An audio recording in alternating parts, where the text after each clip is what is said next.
کراچی میں بارش کا سلسلہ وقفے سے جاری۔ گلستان جوہر، ملیر ڈیفنس، شارع فیصل ڈیفنس، قیوم آباد اور کرنگی میں بارش۔ صدر، گرو مندر، لسبیلا، گولی مار، ناظم آباد، گلشن اقبال میں بھی بارش۔ وزیر اعلیٰ سندھ مراد علی شاہ کا شاہراہ بھٹو کا دورہ۔ چیف سیکرٹری نے رات بھر کے ریسکیو آپریشن پر بریف کیا۔ وزیر اعلیٰ سندھ نے شاہراہ بھٹو سے ملیر ندی کا جائزہ لیا۔ سینئر وزیر شرجیل انعام میمن بھی ہمراہ۔ وزیر اعلیٰ سندھ نے قیوم آباد چوننگی پر بارش کے پانی کی نکاسی کا بھی جائزہ لیا۔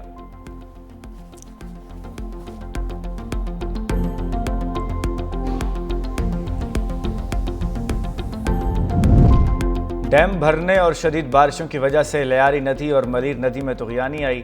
سمندر میں اونچی لہروں کی وجہ سے بھی بارش کے پانی کے خراج میں تاخیر ہوئی۔ سندھ کے سینئر صوبائی وزیر شرجیل انعام میمن کا بیان۔ کہا، شدید بارشوں کی وجہ سے کچھ نشیبی علاقوں میں شہریوں کو مشکلات کا سامنا کرنا پڑا۔ 24 سے 48 گھنٹوں میں بارش کا نیا اسپیل آنے کی پیشگوئی کی گئی ہے۔ حکومت سندھ مکمل الرٹ ہے۔ مزید بارشیں نہ ہوئی تو صورتحال کچھ ہی گھنٹوں میں معمول پر آ جائے گی۔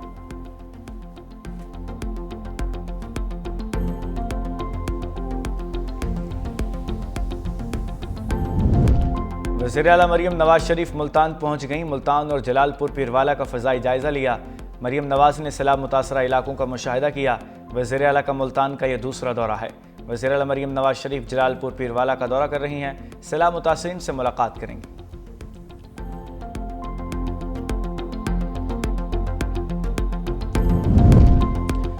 بھارت آبی جارحیت سے باز نہ آیا۔ مسلسل چوتھے روز دریائے ستلج میں پانی چھوڑ دیا۔ ہیڈ گنڈا سنگھ والا، ہیڈ سلیمان کی، ہیڈ اسلام پر انتہائی اونچے درجے کا سیلاب۔ منچن آباد میں حفاظتی بند ٹوٹنے سے بستی نور محمد سمیت 8 دیہات میں سیلابی پانی داخل۔ سیالکوٹ میں دریائے توی پر بنایا گیا عارضی پل ٹوٹ گیا۔ بجوات کے 85 دیہات کا سیالکوٹ سے زمینی رابطہ منقطع ہو گیا۔ دریائے چناب میں ہیڈ پنجنت پر انتہائی اونچے درجے، تریمو پر درمیانے درجے کا سیلاب۔ دریائے سندھ میں گڈو اور سکھر پر درمیانے درجے کا سیلاب۔ کنتکوٹ کے مقام پر گڈو بیراج سے 5 لاکھ کیوسک سے زائد کا سیلابی ریلا گزر رہا ہے۔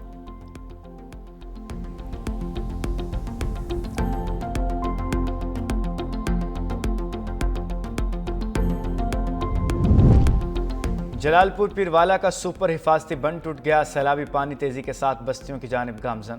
مکینوں کو علاقہ خالی کرنے کی ہدایت۔ ادھر لیاقت پور کے علاقے نوروالا میں کشتی الٹنے سے جاں بحق افراد کی تعداد 6 ہو گئی۔ جاں بحق ہونے والوں میں 2 خواتین، 3 کم سن بچے اور 1 شخص شامل۔ 9 افراد کی تلاش کے لیے آپریشن جاری۔ ملتان میں سیلاب کی شدت میں کمی۔ شیرشاہ بند اور ہیڈ محمد والا پر ٹریفک کھول دی گئی۔ انتظامیہ کے مطابق 2 سے 4 دن میں پانی کا بہاؤ کم ہو جائے گا۔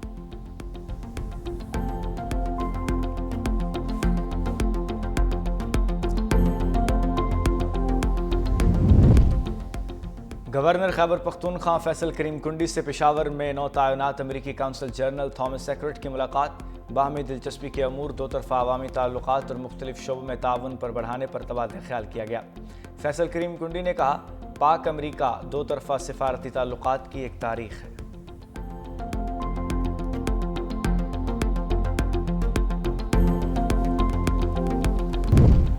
پاک بحریہ سیلاب متاثرین کی مدد میں پیش پنجاب، سندھ اور خیبر پختونخوا کے متاثرہ علاقوں میں ریلیف اینڈ ریسکیو آپریشن جاری۔ پاک بحریہ نے کشمور، گھوٹکی، سکھر اور شکارپور میں سیلابی پانی میں گھرے افراد کے انخلاء کے لیے ہوور کرافٹس تعینات کر دیے۔ 4335 افراد محفوظ مقامات پر منتقل۔ خیبر پختونخوا میں سوات، بونیر اور شانگلہ کے سیلاب متاثرین کے لیے میڈیکل کیمپس قائم۔ متاثرین کو راشن، طبی امداد اور ادویات مہیا کی جا رہی ہیں۔ قصور، راجن پور، ڈیرہ اسماعیل خان، میرپور خاص، سانگھڑ اور سجاول میں بھی پاک بحریہ کی امدادی کارروائیاں جاری۔ اسرائیل کا قطر میں حماس قیادت پر حملہ۔ صہیونی فوج نے حماس کے ہیڈ کوارٹرز پر میزائل داغ دیے۔ سینئر قیادت محفوظ رہی۔ خلیل الہیہ کے بیٹے اور سیکیورٹی گارڈ سمیت 6 افراد شہید۔ اسرائیل کی غنڈہ گردی پر عرب دنیا میں شدید غم و غصہ۔ سعودی وزارت خارجہ نے کہا، اسرائیل کا کارروائی وحشیانہ جارحیت ہے۔ اسرائیلی جارحیت کے سنگین نتائج برآمد ہوں گے۔ ایرانی وزارت خارجہ نے کہا کہ دوحہ میں اسرائیلی حملہ عالمی قوانین کی خلاف ورزی ہے۔ یہ کارروائی قطر کی خود مختاری اور سالمیت پر حملہ ہے۔ اسرائیلی حملہ مجرمانہ اور انتہائی خطرناک اقدام ہے۔ سیکریٹری جنرل اقوام متحدہ انتونیو گوتریس کا دوحہ پر اسرائیلی حملے پر سخت رد عمل۔ کہا، حملہ قطر کی خود مختاری اور سالمیت کی کھلی خلاف ورزی ہے۔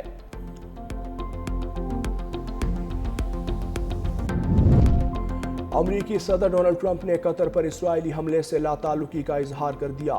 کہا دوحہ پر حملہ میرا نہیں، اسرائیلی وزیر اعظم نیتن یاہو کا فیصلہ تھا. قطر ہمارا اتحادی ملک ہے جس پر حملہ امریکہ کے اہداف میں شامل نہیں. جیسے ہی اسرائیلی حملے کا علم ہوا فوری قطر کو بتایا، مگر بدقسمتی سے دیر ہو گئی.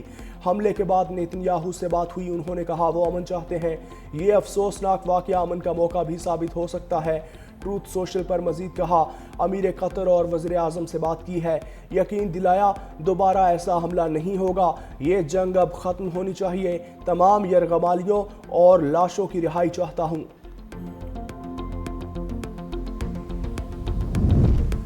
قطر اسرائیلی حملے کا جواب دینے کا حق محفوظ رکھتا ہے. قطری وزیر اعظم شیخ محمد بن عبد الرحمن الثانی کا اسرائیلی حملے پر سخت رد عمل.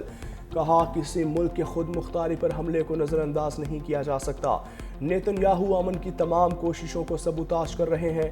جنگ بندی مذاکرات کے لیے کردار ادا کرنے والے ملک میں مذاکرات کاروں کو نشانہ بنانا غیر قانونی اور غیر اخلاقی عمل ہے.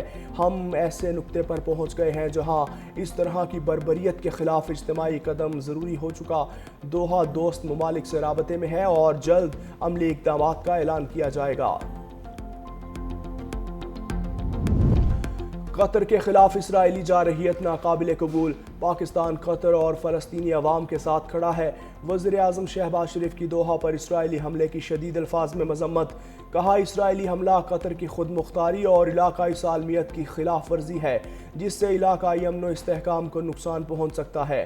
نائب وزیر اعظم اسحاق ڈار نے کہا اسرائیلی حملہ بین الاقوامی قانون کی کھلی خلاف ورزی ہے. انسانی اصولوں کی پامالی کسی صورت قابل قبول نہیں. عام شہریوں اور خود مختار ریاست کو نشانہ بنانا ناقابل دفاع اقدام ہے.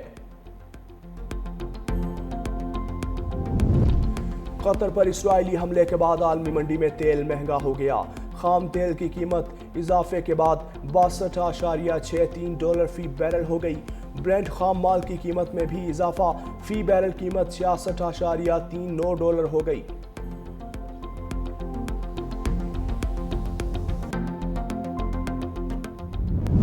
نیپال میں وزیر اعظم اور اہم وزراء کے استعفوں کے باوجود پرتشدد مظاہرے جاری. سابق وزیر اعظم جھالا نوت کی اہلیہ کو زندہ جلا دیا گیا. فوج نے ملک بھر میں پوزیشن سنبھال لی. سیکیورٹی اہلکاروں اور مظاہرین میں جھڑپوں کا سلسلہ جاری.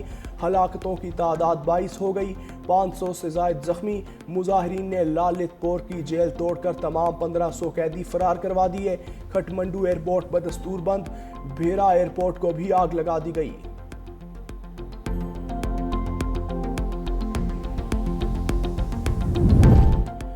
وزیر اعلیٰ خیبر پختونخوا علی امین گنڈاپور کے وارنٹ گرفتاری جاری. اسلام آباد کی ڈسٹرکٹ اینڈ سیشن کورٹس میں علی امین گنڈاپور کے خلاف شراب اور اسلحہ برآمدگی کیس کی سماعت.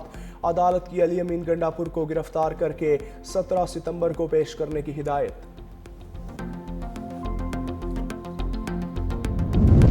D G I S P R کا مری کے تعلیمی اداروں کا دورہ. خصوصی نشست میں آرمی پبلک اسکول، کانوینٹ جیسے سینٹ میری اور پریزنٹیشن کانوینٹ کے طلباء اور اساتذہ کی شرکت. طلباء نے کہا افواج پاکستان قوم کا فخر ہے. پاک افواج نے ہر مشکل گھڑی میں وطن کا دفاع کیا اور ہمیشہ کرتی رہیں گی. نوجوان نسل پر امید ہے کہ پاکستان کا مستقبل نہایت روشن ہے.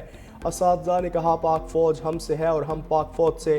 نوجوان نسل ملک کی ترقی میں کردار ادا کرے. طلباء کو ملک دشمن پروپیگنڈے اور جھوٹی معلومات سے بچنا ہوگا. لاہور کے علاقے برکی میں سسرالیوں کے تشدد سے خاتون ہلاک. مرکزی ملزم زین العابدین اور شفیق گرفتار. لاش مردہ خانے منتقل. مقتولہ کے بھائی کی مدعیت میں مقدمہ درج.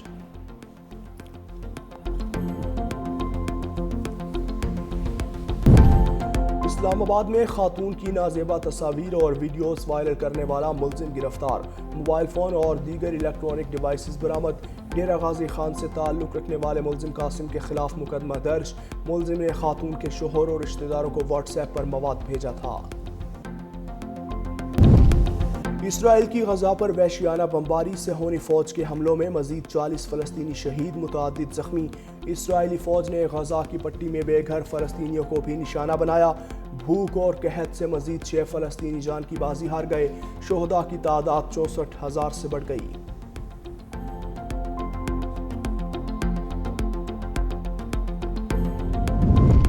اقوام متحدہ کی جنرل اسمبلی کا اجلاس آج شروع ہوگا۔ فلسطین کو تسلیم کرنے کے حوالے سے اہم فیصلے متوقع۔ 2 ریاستی حل سے متعلق اجلاس 22 ستمبر کو ہوگا۔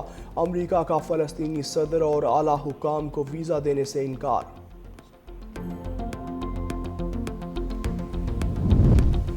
فرانس کے صدر ایمینوئل میکرون نے وزیر دفاع سباستیان لیکورونو کو نیا وزیر اعظم نامزد کر دیا۔ وہ وزیر اعظم فرانسسو بابر کی جگہ منصب سنبھالیں گے۔ صدر میکرون نے نئے وزیر اعظم کو سیاسی جماعتوں سے مشاورت کر کے بجٹ سمیت اہم فیصلوں پر اتفاق رائے پیدا کرنے کی ہدایت کر دی۔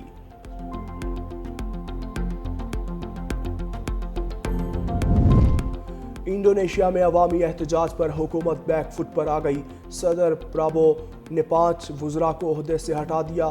مہنگائی اور معاشی مسائل پر عوام سراپا احتجاج، مظاہرین کا وزراء کے گھروں پر دھاوا، توڑ پھوڑ۔